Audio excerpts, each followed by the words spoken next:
Le bébé de l'un des hommes les plus riches du monde ne cessait de pleurer pendant un vol international. Ni les membres de l'équipage, ni son propre père ne parvenaient à la calmer. Et la tension en première classe montait d'un cran à chaque minute. Mais alors que tout semblait perdu, un jeune garçon noir, venant de la classe économique, fit quelque chose que personne n'aurait imaginé.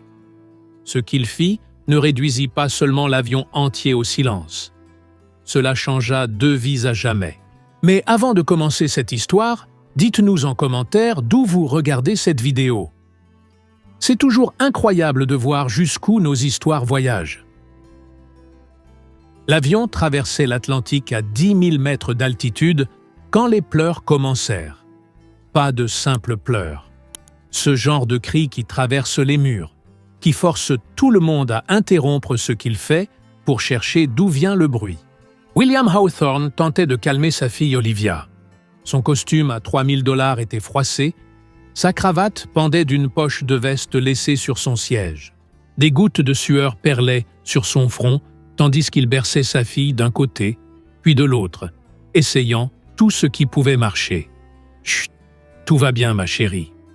Papa est là », murmurait-il, la voix fatiguée après 4 heures de tentatives infructueuses. « S'il te plaît, Olivia, s'il te plaît. » Mais Olivia continuait de pleurer, le visage rouge, les poings serrés, les jambes gigotant sans répit.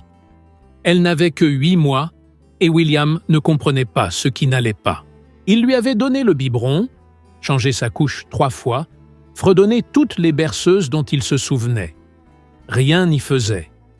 Une femme aux cheveux gris, assise devant lui, tourna la tête avec un regard réprobateur. 2 rangs derrière, un cadre supérieur mit un casque avec du bruit blanc. William ressentait le poids de tous ces regards, toutes ces pensées silencieuses. Pourquoi ne peut-il pas faire taire son propre bébé? L'hôtesse revint vers lui pour la 3e fois, affichant son sourire professionnel. « Monsieur Hawthorne, puis-je faire quelque chose? Un verre d'eau, peut-être? Ou je peux réchauffer un autre biberon? »« J'ai déjà tout essayé, » répondit William, la frustration palpable dans sa voix. « Je ne sais plus quoi faire. »« Parfois, les bébés ont juste besoin de pleurer, » dit-elle avec une douceur un peu forcée. « Ça va passer. » Mais rien ne passait. William dirigeait une entreprise de 2000 employés, signait des contrats de plusieurs millions de dollars, prenait des décisions qui influençaient des marchés entiers. Mais il n'arrivait pas à faire taire sa propre fille. C'est alors qu'il apparut. Un garçon noir, mince, pas plus de 13 ou 14 ans. Il portait un simple t-shirt blanc et un jean délavé. Ses baskets étaient usées, les côtés abîmés. Il venait de la classe économique. William le comprit en le voyant arriver depuis le fond de l'avion. « Excusez-moi, monsieur », dit le garçon d'une voix polie mais assurée. « Je peux vous aider ?» William le regarda, surpris. « Comment ? » ?»« Pour le bébé. Je peux essayer de la calmer. » William hésita. Qui était ce garçon? Pourquoi pensait-il pouvoir faire ce que même le père n'arrivait pas à faire? Mais Olivia poussa un nouveau cri aigu, et William sentit qu'il n'avait plus rien à perdre.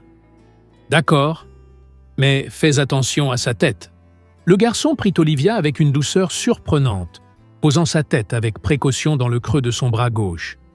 Puis il se mit à marcher lentement dans l'allée, balançant doucement son corps d'un mouvement régulier. Et il se mit à chanter. Une chanson douce, presque un murmure. William ne reconnut pas la mélodie, mais il y avait quelque chose d'ancien, de profondément apaisant, comme un chant transmis de génération en génération. Le garçon chantait bas, juste assez fort pour qu'Olivia l'entende, et ses pas étaient parfaitement rythmés, comme s'il savait exactement ce qu'il faisait. 5 minutes passèrent. Les pleurs diminuèrent. Olivia reniflait encore un peu, mais ce n'était plus la même détresse. Le garçon continua de marcher, continua de chanter, et William observait, bouche bée. 10 minutes. Les reniflements cessèrent. Olivia ouvrit les yeux, regarda le visage du garçon avec curiosité. Il lui sourit, un vrai sourire tendre, et poursuivit sa berceuse. 15 minutes. Les paupières d'Olivia se refermèrent. Elle bâilla, posa sa tête dans le creux du bras du garçon et s'endormit. Le silence qui suivit semblait irréel. En première classe, les passagers retirèrent leurs écouteurs, regardant autour d'eux avec soulagement. L'hôtesse s'immobilisa, bouche entr'ouverte.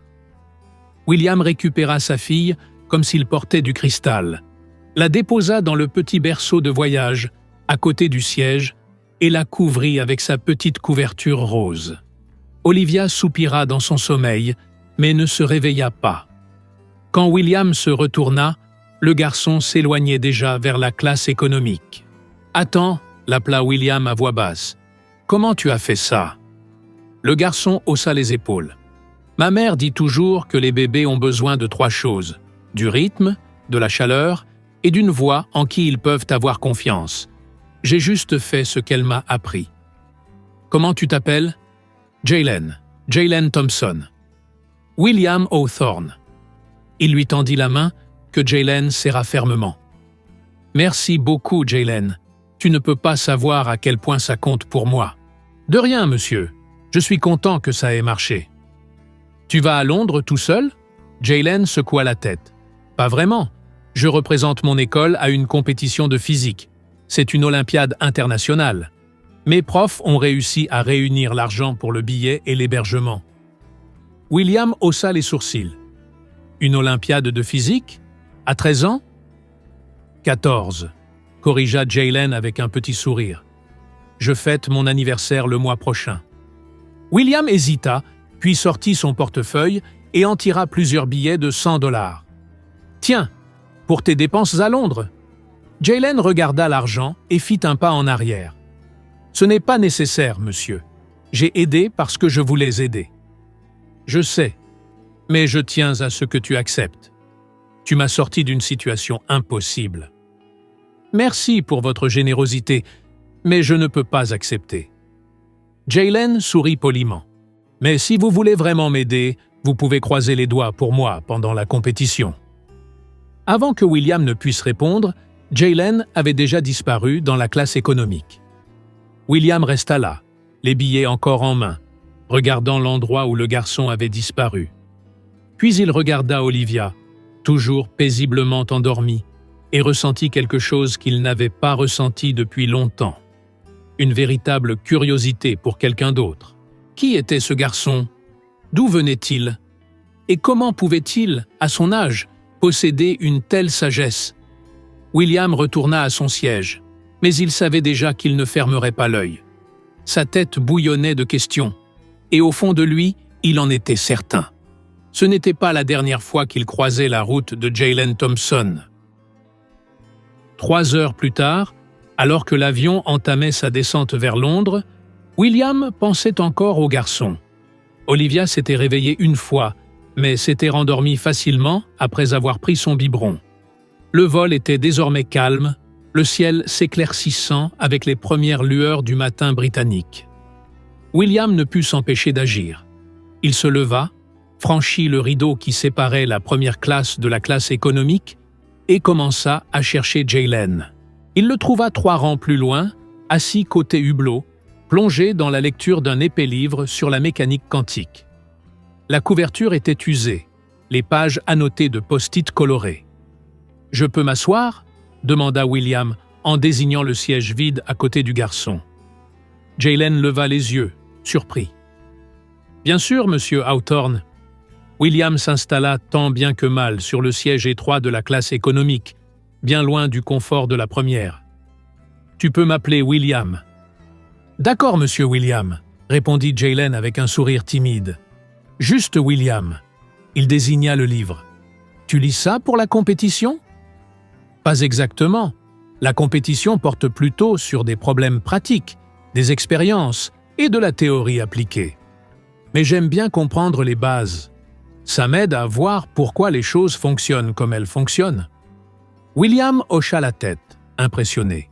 « Depuis quand tu t'intéresses à la physique ?»« Depuis mes 9 ans.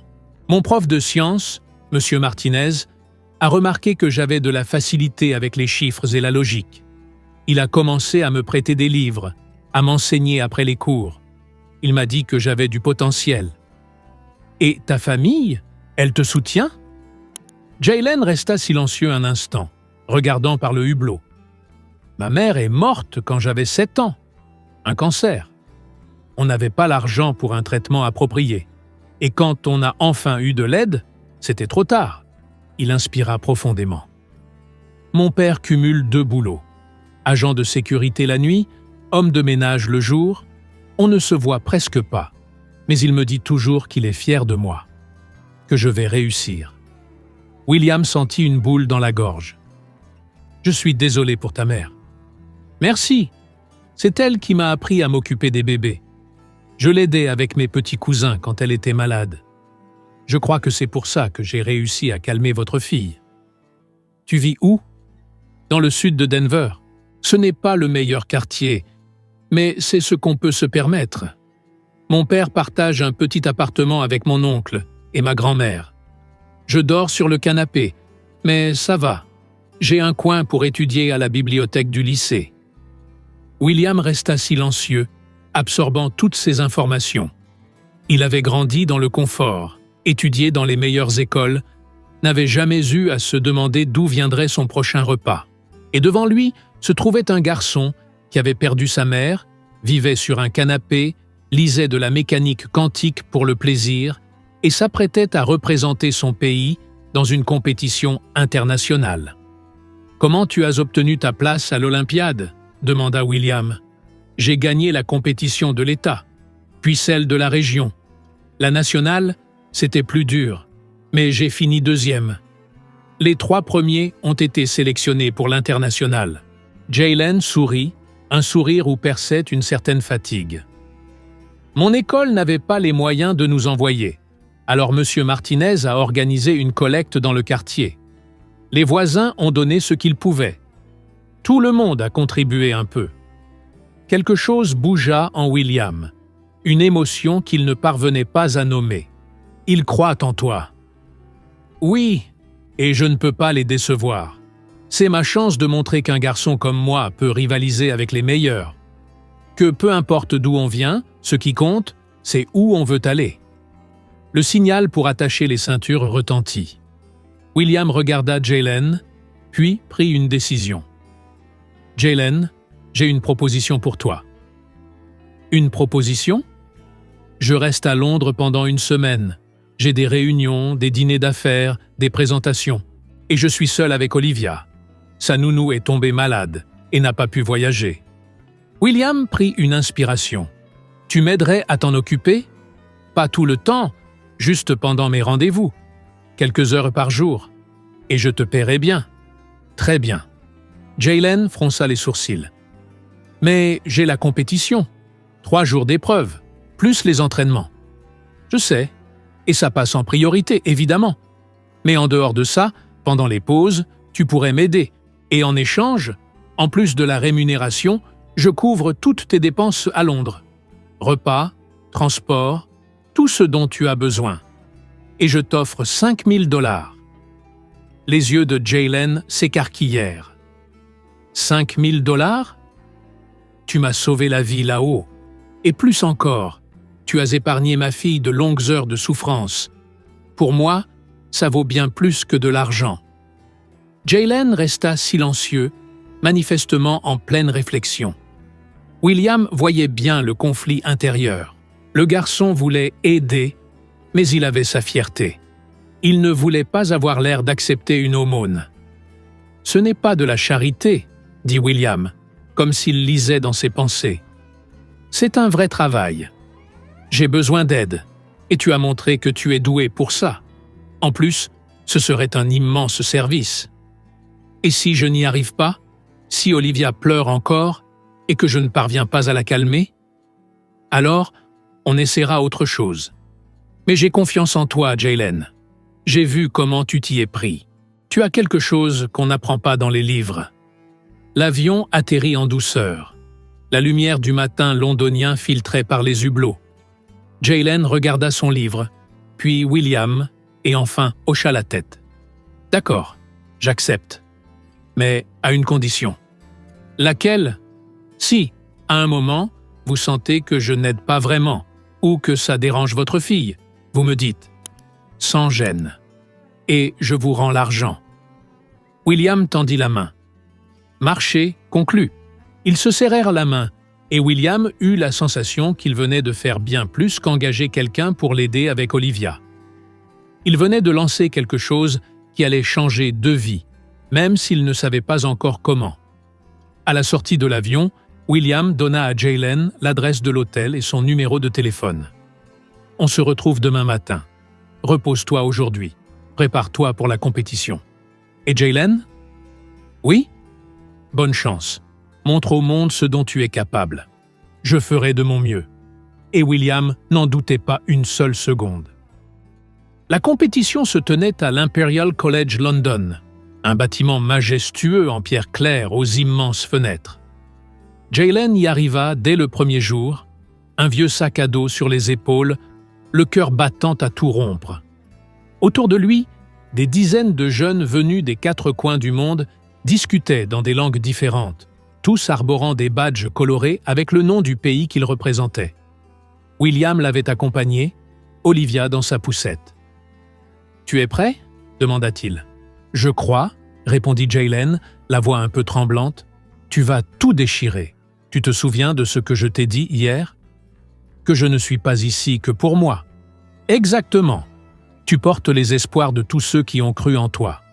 Ils sont tous là avec toi, même s'ils ne sont pas physiquement présents. » William posa une main sur l'épaule du garçon.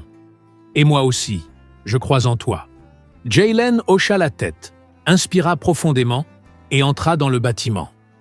La première épreuve était théorique. 3 heures pour résoudre 10 problèmes complexes de physique. Jaylen s'installa à sa table, ouvrit le livret de questions et se plongea dans la lecture. Les problèmes étaient redoutables, bien plus difficiles que tout ce qu'il avait vu jusque-là. Mais il ne paniqua pas. Il se rappela simplement ce que M. Martinez lui répétait toujours. « Découpe le problème en petites parties et avance pas à pas. » Il commença par ce qu'il connaissait. Équation du mouvement, loi de Newton, conservation de l'énergie. Sa main volait sur la feuille, traçant des calculs, dessinant des schémas. En arrivant au 6e problème, sur la relativité restreinte, il hésita. Ce n'était pas un domaine qu'il maîtrisait parfaitement, mais il se souvint alors d'un passage qu'il avait lu dans le livre pendant le vol, et la solution lui apparut comme une évidence. Quand le temps fut écoulé, Jaylen avait répondu aux 10 questions. Il ne savait pas s'il avait tout juste, mais il savait qu'il avait tout donné. Le lendemain, c'était l'épreuve pratique. Les participants furent répartis en groupes de 4 et reçurent du matériel de laboratoire. Le défi: concevoir et réaliser une expérience permettant de mesurer la vitesse de la lumière, uniquement avec les éléments fournis: un laser, des miroirs, un chronomètre électronique et quelques mètres de câbles. Dans le groupe de Jaylen, il y avait une Française nommée Amélie, un Japonais nommé Kenji et une Indienne appelée Priya. Au début, ils se dévisagèrent, chacun voulant prouver qu'il était le meilleur. Mais Jaylen prit les devants. « Écoutez, on peut se battre pour prendre le dessus, ou on peut travailler ensemble, » dit-il en anglais, parlant lentement pour que tous comprennent. « Si on combine nos idées, on trouvera sûrement une meilleure solution que chacun de notre côté. » Amélie croisa les bras. « Et qui va diriger ?»« Personne ne dirige. On décide ensemble. » Jaylen désigna le tableau blanc. « On commence par noter toutes nos idées, et ensuite on vote. » Ça marcha. En une demi-heure, ils avaient un plan. Kenji proposa d'utiliser les miroirs pour créer des réflexions multiples, et ainsi augmenter le trajet de la lumière. Priya calcula les angles parfaits. Amélie s'occupa du chronomètre pour mesurer des intervalles de quelques microsecondes. Et Jaylen assembla le tout, ses mains précises et sûres. L'expérience réussit à la 3e tentative. Quand les jurés vinrent évaluer leur travail, le groupe présenta non seulement les résultats, mais aussi une analyse complète des marges d'erreur et des techniques employées pour les minimiser. Le soir, Jaylen rentra à l'hôtel de William. Olivia était réveillée, jouant sur le tapis de la suite. En voyant Jaylen, elle sourit et tendit les bras vers lui. Il la prit aussitôt dans ses bras, et elle se blottit contre lui sans hésitation. « Alors, comment ça s'est passé ?» demanda William, en servant du thé. « Plutôt bien, c'était dur, mais je pense qu'on s'en est sorti. » Jaylen se mit à bercer doucement Olivia. « Demain, c'est la dernière épreuve, la présentation orale. Tu sais déjà de quoi tu vas parler ? » « J'ai une idée, mais je ne sais pas si c'est assez bien. » William s'assit à côté de lui. « Raconte-moi. » Jaylen hésita, puis se lança. « Je veux présenter un projet sur l'utilisation des maths et de la physique pour prédire les épidémies dans les quartiers pauvres. En analysant les déplacements des gens, la qualité de l'eau, la densité de population, si on peut prédire où une maladie va apparaître avant qu'elle ne se propage, on peut sauver des milliers de vies. » William resta silencieux un moment. « Jaylen, c'est génial. Vous trouvez ? J'avais peur que ce soit trop personnel. J'ai eu cette idée à cause de ma mère. Si on avait détecté son cancer plus tôt, s'il y avait eu un programme de prévention dans notre quartier, peut-être qu'elle serait encore là. » « Et c'est justement pour ça que c'est brillant, » répondit William d'une voix ferme. « Parce que ça vient du cœur. Ce n'est pas juste une idée abstraite, c'est quelque chose qui peut réellement changer le monde. Tu as toute la nuit pour peaufiner ta présentation. Je m'occupe d'Olivia. Toi, concentre-toi sur ton projet. » Jaylen travailla tard dans la nuit, préparant ses slides sur l'ordinateur portable que William lui avait prêté, vérifiant ses données, créant des graphiques. William venait de temps en temps lui apporter du café et des sandwichs, veillant à ce qu'il ne manque de rien. Et Olivia dormait paisiblement dans son berceau, comme si elle savait qu'il fallait rester sage pour laisser Jaylen travailler. À 3 heures du matin, Jaylen termina enfin. Sa présentation comportait 15 slides, chacun expliquant une partie du projet, le problème, la solution envisagée, les modèles mathématiques, les résultats attendus et surtout l'impact social. C'était clair, concis et puissant. « C'est prêt », dit-il à William, qui était encore éveillé, lisant des emails sur le canapé. « Alors va dormir. Il faut que tu sois reposé demain. » « Et si j'oublie ce que je dois dire ? Et si les jurés trouvent ça ridicule ?» William se leva et posa les mains sur les épaules du garçon. « Écoute-moi. Tu es l'un des jeunes les plus intelligents que j'ai jamais rencontrés. Et surtout, tu as du cœur. Tu te soucies des autres. C'est ça, la vraie différence. Demain, tu vas entrer dans cette salle et leur montrer pourquoi la science compte. Pas pour des formules abstraites, mais parce qu'elle peut sauver des vies bien réelles. » Jaylen sentit les larmes lui monter aux yeux, mais il les refoula. « Merci, monsieur William, pour tout. » « Pas besoin de me remercier. Maintenant, file au lit.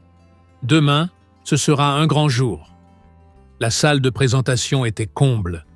Des concurrents, des professeurs, des membres du jury et même quelques journalistes occupèrent les sièges.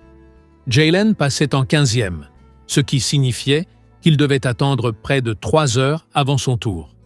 Assis au dernier rang, les mains moites, le cœur battant, il observait. Les présentations précédentes étaient toutes impressionnantes. Un garçon allemand avait parlé de fusion nucléaire, une fille chinoise avait présenté une nouvelle méthode de détection des ondes gravitationnelles. Un jeune Brésilien avait montré comment utiliser la physique des particules pour améliorer les panneaux solaires. Chaque exposé semblait plus spectaculaire que le précédent, et Jaylen commença à douter du sien. Son projet était-il vraiment à la hauteur ? Les jurés allaient-ils le juger trop simple comparé à des sujets comme la fusion nucléaire ou l'astrophysique ? Puis vint son tour. « Jaylen Thompson, États-Unis », annonça le coordinateur. Jaylen se leva, essuya ses mains moites sur son jean et s'avança vers l'estrade. Il inséra sa clé USB dans l'ordinateur, inspira profondément et commença. « Je m'appelle Jaylen Thompson et je viens du sud de Denver, dans le Colorado. Aujourd'hui, je ne vais pas vous parler d'étoiles lointaines ou de particules subatomiques. Je vais vous parler de personnes, de gens comme ma mère, morte d'un cancer faute de diagnostic précoce, de mes voisins, malades à cause d'un manque d'eau potable ou d'assainissement, de ceux que la science oublie trop souvent. Il passa à la première diapositive, montrant une carte de son quartier, couverte de points rouges représentant des cas de maladie. Voici mon quartier. Chaque point rouge représente une personne tombée malade cette année. Vous voyez un schéma? Moi non plus, au début. Mais lorsque j'ai appliqué des modèles de propagation mathématiques, quelque chose est devenu évident. Diapositive suivante. Un graphique montrant la corrélation entre densité de population, qualité de l'eau et incidence des maladies. Il existe une corrélation directe entre ces facteurs. Et si j'ai pu voir ça avec des données limitées et un vieil ordinateur, imaginez ce que des scientifiques, avec des moyens adéquats, pourraient accomplir. Imaginez si l'on pouvait prédire les épidémies avant qu'elles ne se produisent. Imaginez combien de vies on pourrait sauver. La salle était silencieuse. Jaylen poursuivit, expliquant les modèles qu'il avait utilisés, les équations différentielles décrivant la propagation des maladies, les simulations qu'il avait réalisées. Mais il revenait toujours à l'essentiel. Ce n'était pas une théorie abstraite. Il s'agissait de vies humaines. La science n'existe pas dans le vide, dit-il en arrivant à la dernière diapositive. Elle existe pour servir l'humanité, et ceux qui en ont le plus besoin sont souvent ceux qui y ont le moins accès. Mon projet n'est peut-être pas aussi prestigieux que l'exploration spatiale ou la physique nucléaire, mais il peut faire la différence pour des millions de personnes vivant dans des communautés oubliées. Il éteignit la présentation, regarda le jury droit dans les yeux et conclut simplement « Merci pour votre attention ». Silence. Un instant affreux où Jaylen crut s'être totalement trompé. Puis l'une des jurées, une femme aux cheveux blancs avec un pins de l'ONU sur le revers de sa veste, commença à applaudir. Une autre suivit. Puis une autre. En quelques secondes, toute la salle était debout, l'applaudissant à tout rompre. Jaylen sentit les larmes couler sur ses joues, mais il ne tenta pas de les cacher. Il salua le public, puis retourna s'asseoir, les jambes tremblantes. 2 heures plus tard, tous les participants étaient réunis dans l'auditorium principal pour la cérémonie de remise des prix. Le directeur de la compétition monta sur scène. Cette année, nous avons assisté à des présentations extraordinaires de jeunes brillants venus du monde entier. Le choix a été extrêmement difficile. Je vais commencer par annoncer la 3e place. Le 3e prix fut décerné à la jeune chinoise pour sa présentation sur les ondes gravitationnelles. Le second alla au garçon allemand pour sa recherche sur la fusion nucléaire. Et puis vint le moment du 1er prix. Le lauréat de cette année nous a rappelé une chose essentielle que nous oublions parfois dans notre quête de savoir, déclara le directeur. Que la science doit avant tout servir ceux qui en ont le plus besoin, que l'intelligence sans compassion est vide, et que les plus grandes avancées scientifiques sont celles qui améliorent des vies concrètes. Le 1er prix est attribué à Jaylen Thompson, des États-Unis. Jaylen resta figé. Avait-il bien entendu? Était-ce vraiment son nom? Il monta sur scène comme en rêve, reçut le trophée des mains du directeur et écouta les applaudissements résonner dans la salle. Tout au fond, William se tenait debout, applaudissant lui aussi, Olivia dans les bras. La petite tapait des mains en riant, comme si elle comprenait l'importance du moment. Ce soir-là, de retour à la suite de l'hôtel, ils célébrèrent. William commanda un repas au service d'étage, et tous mangèrent des hamburgers et des frites, pendant que Jaylen tenait le trophée sur ses genoux, n'y croyant toujours pas. « Tu l'as amplement mérité », déclara William. « Chaque seconde de reconnaissance. Je n'y serais jamais arrivé sans votre aide, » répondit Jaylen. « Si vous ne m'aviez pas offert un endroit calme pour travailler, si vous ne m'aviez pas soutenu, je t'ai seulement donné les conditions. Le reste, c'est toi qui l'as fait. » William devint plus sérieux. « Jaylen, j'ai une autre proposition. Et cette fois, je veux que tu y réfléchisses sérieusement avant de dire non. Laquelle? Je veux financer entièrement tes études, la meilleure école privée de Denver, puis l'université de ton choix. Et, une fois diplômé, je veux que tu viennes travailler dans ma société. Pas comme simple employé, mais comme responsable d'un nouveau département que nous allons créer ensemble, des solutions sociales à travers la science et la technologie. Tu auras une équipe, des ressources, la liberté de développer des projets comme celui que tu as présenté aujourd'hui. Des projets qui comptent vraiment.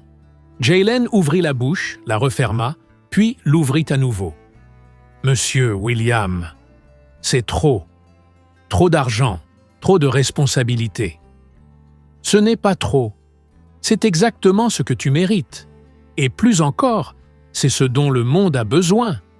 Tu sais combien de Jaylen il y a, là-dehors? Des esprits brillants, sans opportunité? Si je t'aide, tu pourras créer des systèmes qui en aideront des milliers d'autres. C'est un investissement qui se multiplie. Et si j'échoue, et si je ne suis pas à la hauteur, William sourit. Tu feras des erreurs, c'est certain. Tout le monde en fait. Mais je n'ai aucun doute sur le fait que tu accompliras des choses extraordinaires. Jaylen regarda Olivia, qui jouait avec une peluche sur le tapis. Il pensa à sa mère, à son père cumulant 2 emplois. Il pensa à toutes les personnes qu'il pourrait aider s'il acceptait cette opportunité. « J'accepte », dit-il, d'une voix ferme. 3 jours plus tard, dans l'avion du retour vers les États-Unis, Jaylen regardait par le hublot tandis qu'Olivia dormait paisiblement dans ses bras. Le trophée était rangé en sécurité dans le bagage à main. Il repensait à tout ce qui s'était passé durant la semaine et un sourire se dessina sur son visage. Il était monté dans cet avion comme un garçon en route pour une compétition. Il en repartait avec un avenir prometteur devant lui. Tout ça parce qu'il avait choisi d'aider un bébé qui pleurait. Et vous, si vous croyez, vous aussi, que de petits gestes peuvent changer le monde, likez cette vidéo, partagez-la avec quelqu'un qui a besoin d'entendre ce message. Et dites-nous en commentaire, quel est le plus petit geste qui a eu le plus grand impact dans votre vie? On a hâte de lire vos histoires.